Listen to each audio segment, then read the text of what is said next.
Yeah. Y'all know what's cracking. It's your boy SS Juice, and I'm out here with Unplugged DMV. Yes, sir. Welcome to another episode of Unplugged DMV. I am Tania Dene, and today we have Juice. So, Juice, tell us a little bit about yourself. How did you come up with the name Juice? Give us a little background. First of all, it's SS Juice. That's money sign Juice. So I came up with that. The money sign came with because I'm always about my bread, and that's also my Instagram. All I see is money. So when you wake up in the morning, that's all you're gonna do. So you got to go out here, chase your dreams, and just go from there. And then I got Juice because they used to say that I look like OJ the Juice Man. So they I ran can with see that. it. I can dig it. I had the front, little haircut and all that. So I went from that.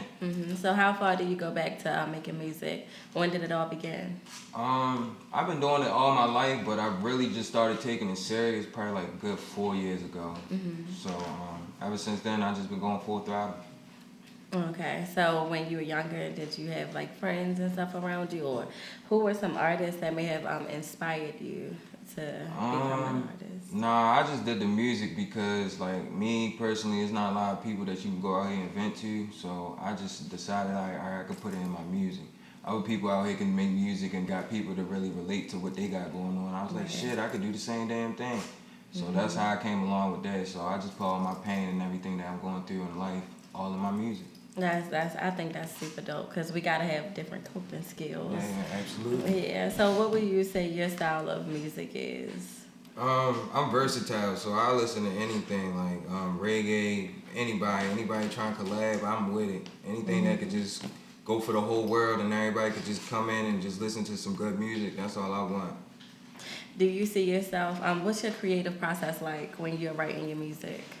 I just go off to what I'm feeling or what I'm going through at the time. So like sometimes I might have writer's block and I might just stop right there and then come back to the song like two, 3 days later and just pick up from there, and then I got some more shit to talk about. I hear a lot of artists talking about writer's block. So when you have the writer's block, is it just like you're not feeling motivated at that time? Yeah, you just like not motivated. You just like you might have some shit going on, or you thinking about too much shit at one time, so you can't sit there and write how you want to write because it's just too much. So you gotta take a break from it and just come back.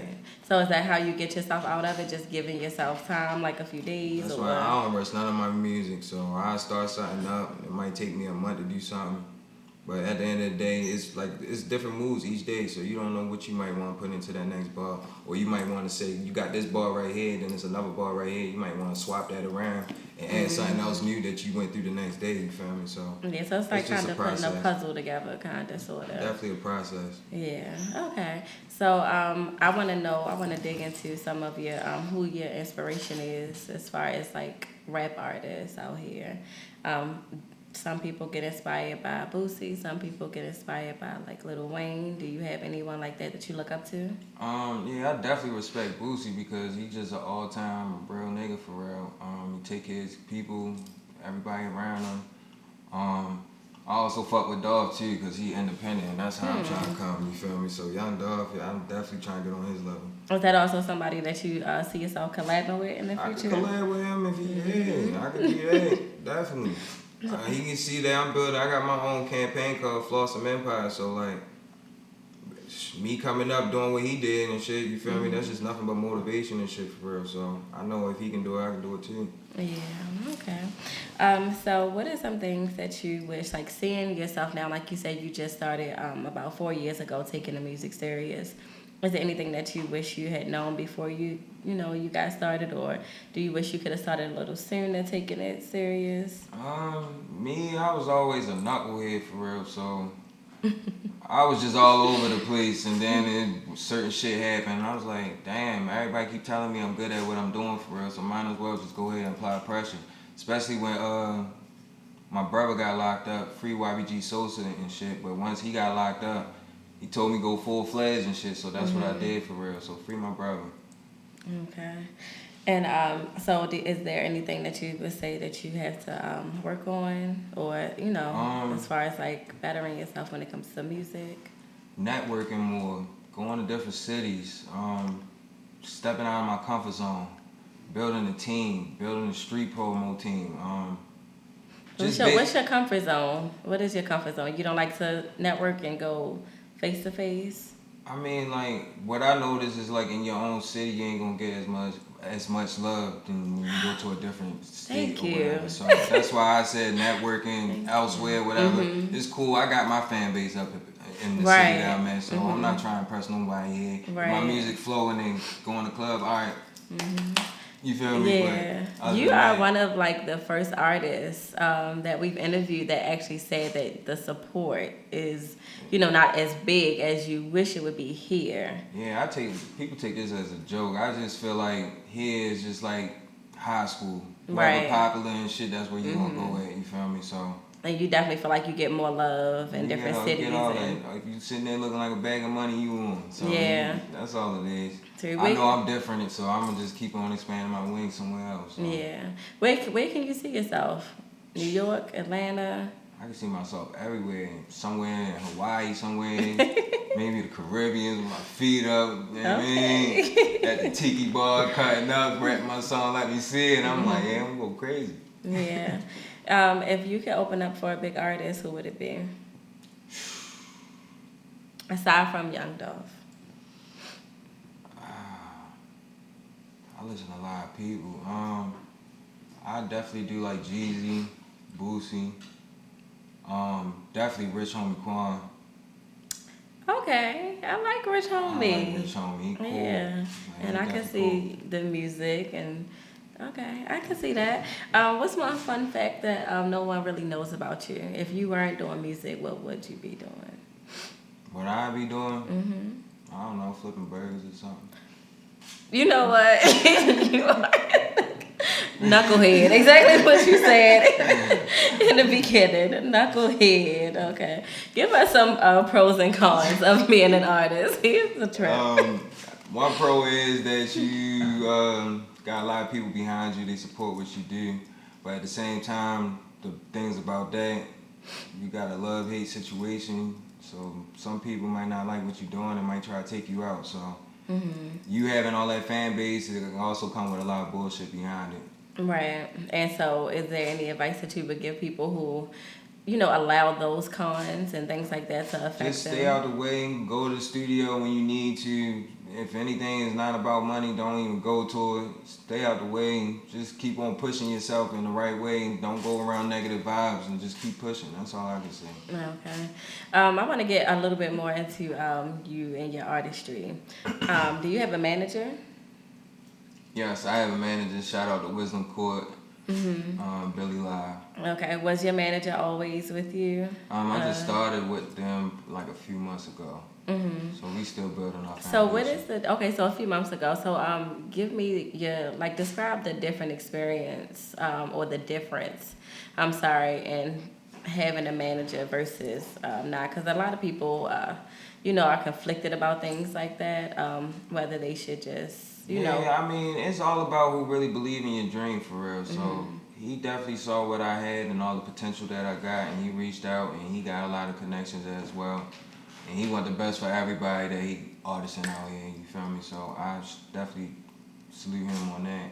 But before I even got the manager, I'm still doing the same thing without the manager or with a manager. I'm out here promoting myself, setting up interviews, handing out my flyers. Just doing the little steps just to get to where I need to be. So, I mean, it's still frustrating, but at the end of the day, you gotta just keep pushing. So. Yeah. And do you see like the outcome of your music? I know, like you said, sometimes it can be really frustrating, the background of everything. But once you see it, what's that feeling like when you are able to see people rocking to your songs and things like that? How does that make you feel? That shit make me feel real good just to know that, like, all right, I got some real support. But sometimes you be like, dang, I don't even want to do this shit no more. But at the end of the day, you gotta be like, all right, I got all these people listening to my music, streaming my videos, downloading my mixtapes and stuff like that. So it's like, it's a working stepping stone, and then you got your clothing line too. So it just be a lot on you. So at the end of the day, you just gotta just keep going. So I just try to give the people what they want. Okay, so tell us a little bit about your balance within, like, what separates you from your real self from the artist. How do you balance those different worlds? Because I hear they are, very different. You just gotta take some time to yourself. Go for a walk. Me personally, get some medication. You feel me? Stay by the water.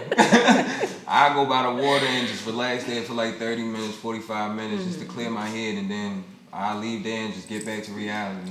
Is that one of the things that you do when you're writing? Go by the water? I go by the water anywhere that's quiet, or anybody that got like good positive energy or something like that. You feel me? Just to keep you motivated. Right. So basically, yeah, I go to the water and just soak in everything that I've really been going in, and then after that, I'm like, all right, throw on a beat, or I might just acapella or just freestyle in the car, and I just go from there.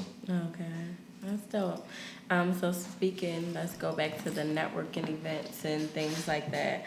Do you have any events coming up that we should know about?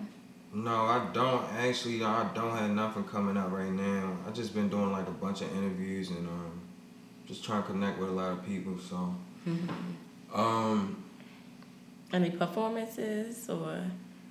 Nah, I'm just trying to come up with a game plan right now. I want to be able to figure out the right way to market myself. So when I do that show, what's going to come out of that when I'm done that show? Did I get this amount of followers, or did I reach this amount of people to be able to mess with me? Or somebody might be a plug or something that might help me get into a different gate somewhere, you feel me? It's just, I'm just trying to, not rebrand, but I'm just trying to see what's actually on my plate before I sit here and just keep going full-fledged. Because at the end of the day, I'm still doing all the steps by myself. So I'm just trying to figure everything out. If a show come up and it's worth it, then I do it. But if not, I ain't going to that.